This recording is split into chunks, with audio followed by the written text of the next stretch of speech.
Captain Zara Novak stood at the helm of the Terran Alliance starship Ingenuity, her steely gaze fixed on the swirling vortex of a wormhole ahead.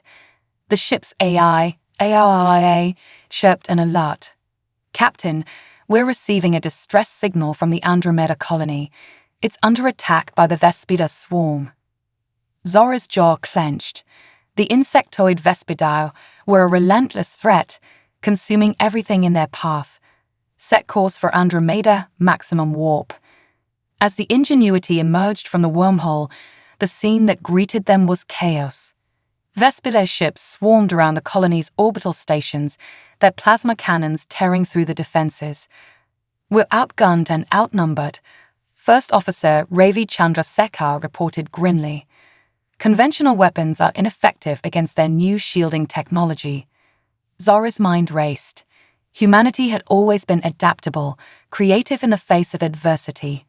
It was time to prove it once again. "LRIA, scan the colony and surrounding space. I want to know every resource at our disposal, no matter how insignificant it may seem." The A's holographic avatar flickered to life. Scanning complete. Notable resources include a dormant mining facility on the colony's moon, several asteroid fields rich in rare minerals, and a considerable amount of space debris from destroyed ships and stations. A plan began to form in Zora's mind. "Ravi, contact the colony. Tell them to prepare for evacuation, but also to gather every scrap of technology they can. We're going to need it all." Over the next few hours, as the Ingenuity ran interference to buy time, the crew worked feverishly.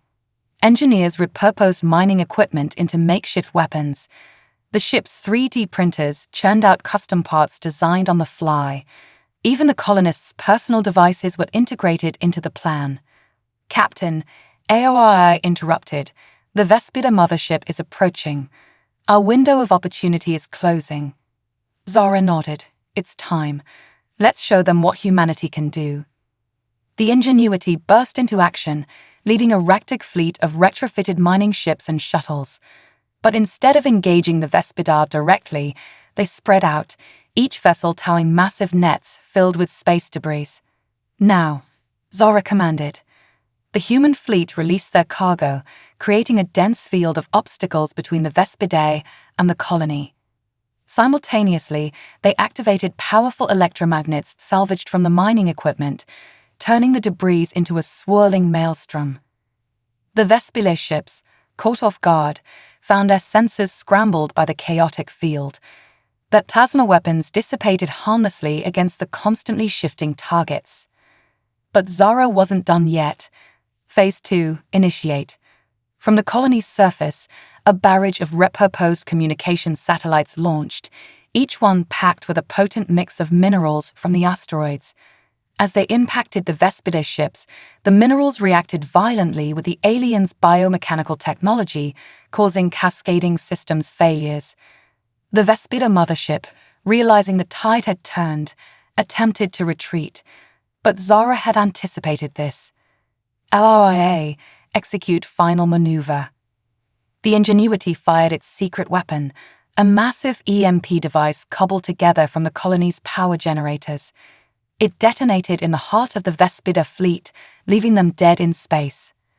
As the dust settled, cheers erupted across the comms. Humanity had once again snatched victory from the jaws of defeat, turning the ordinary into the extraordinary. In the aftermath, as rescue and salvage operations began, Zara stood in the Ingenuity's observation deck, gazing at the stars. Ravi joined her, shaking his head in amazement. "I still can't believe it worked. Mining equipment, space junk, and spare parts. We turned literal garbage into a winning strategy."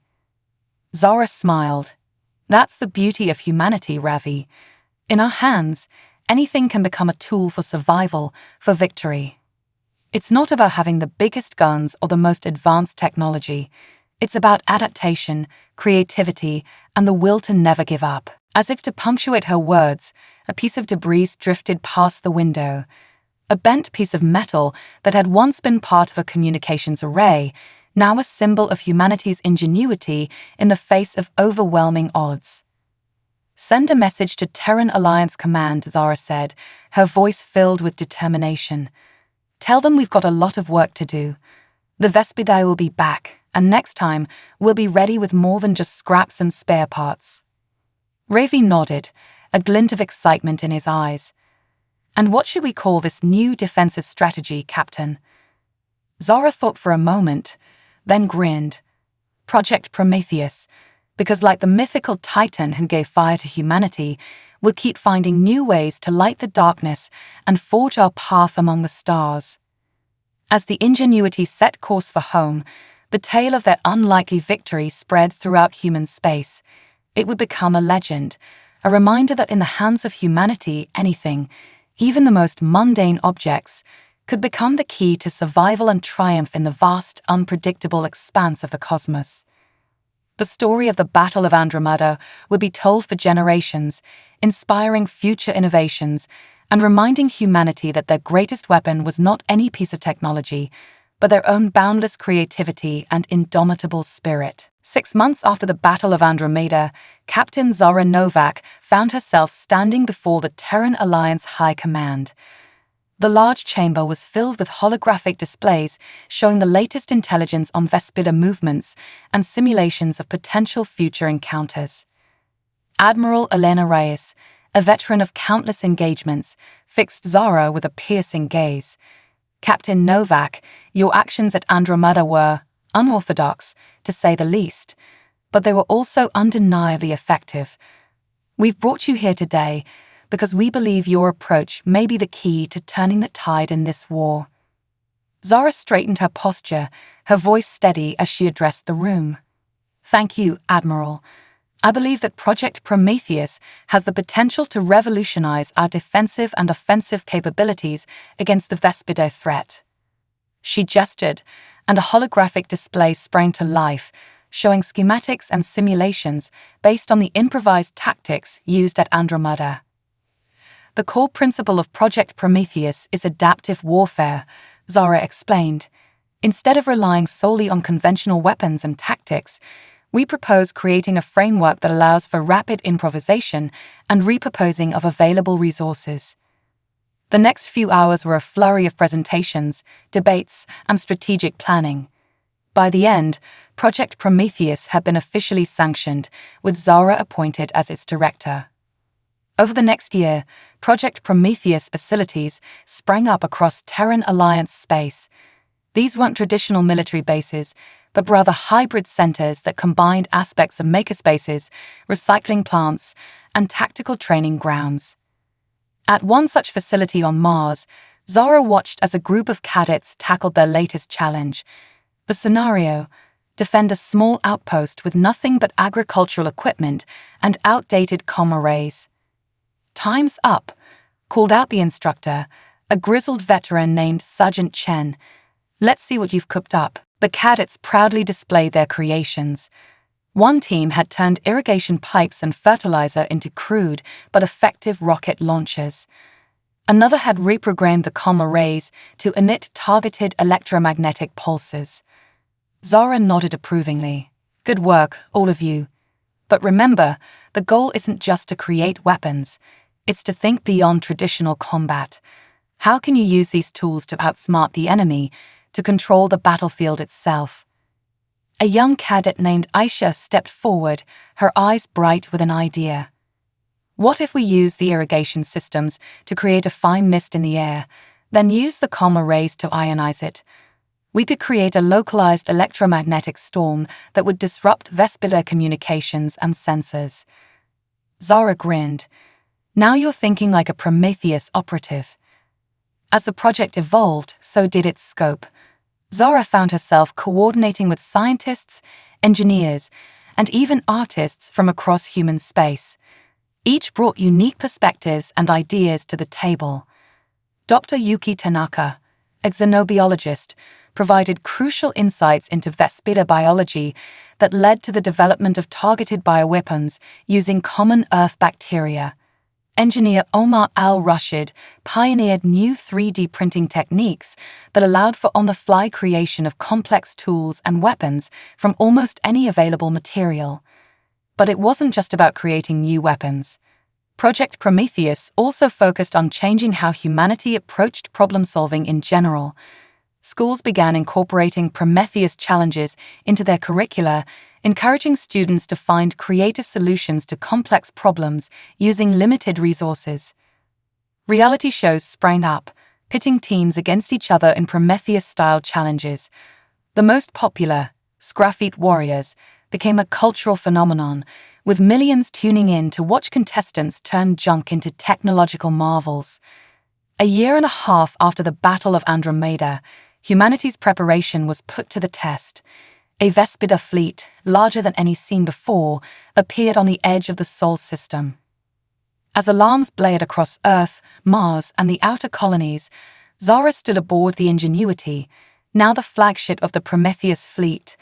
Around her, a motley assortment of ships waited, everything from retrofitted cargo haulers to purpose-built Prometheus vessels bristling with modular weapon systems. All ships, this is Captain Novak, she broadcast across the fleet. The Vespida think they know what to expect from us. They're wrong. Every one of you has been trained to see beyond the obvious, to turn the ordinary into the extraordinary. Trust your instincts, adapt to the unexpected, and remember, humanity's greatest weapon has always been our minds. As the Vespida fleet approached, humanity unleashed a defense like nothing the galaxy had ever seen. Swarms of repurposed satellites created holographic decoys, confusing enemy sensors. Clouds of smart dust, originally designed for terraforming, invaded Vespida ships and disrupted their biomechanical systems. The battle raged for days, a constantly shifting tableau of improvisation and adaptation. When the Vespida deployed a new type of energy shield, Prometheus teams quickly recalibrated their weapons to modulate in sync with the shield's frequencies, allowing them to slip past the defenses. In the end, it wasn't a single superweapon or brilliant strategy that won the day. It was the cumulative effect of countless innovations, each Prometheus operative contributing their own spark of creativity to the fight. As the last Vespida ships retreated, their fleet in tatters, cheers erupted across the human forces. Zara allowed herself a moment of celebration before turning to her crew. "Send word to all Prometheus facilities," she ordered. "I want full analysis of everything we saw here. Every tactic, every piece of tech the Vespida used. We've won this battle, but the war is far from over." Ravi, now her XO across the entire Prometheus fleet, nodded in agreement. They'll be back, and they'll have learned from this encounter too. Zara's eyes gleamed with determination. "That's what makes it interesting, Ravi. This isn't just a war of weapons or territories. It's a war of ideas, of innovation. And that's a war humanity has been fighting and winning since we first picked up a stone and saw it as more than just a rock." As the fleet began salvage and repair operations, Zara gazed out at the starfield. The battle had taken its toll, but it had also proven the value of Project Prometheus beyond any doubt. Humanity had faced its greatest threat and emerged victorious, armed with nothing more than their wits and the ability to see the extraordinary potential in the ordinary. The Vespida, and any other threats lurking in the cosmos, would learn a crucial lesson. In the hands of humanity, anything can become a weapon, a tool, a key to survival. And as long as humans had their creativity and adaptability, they would never truly be outgunned.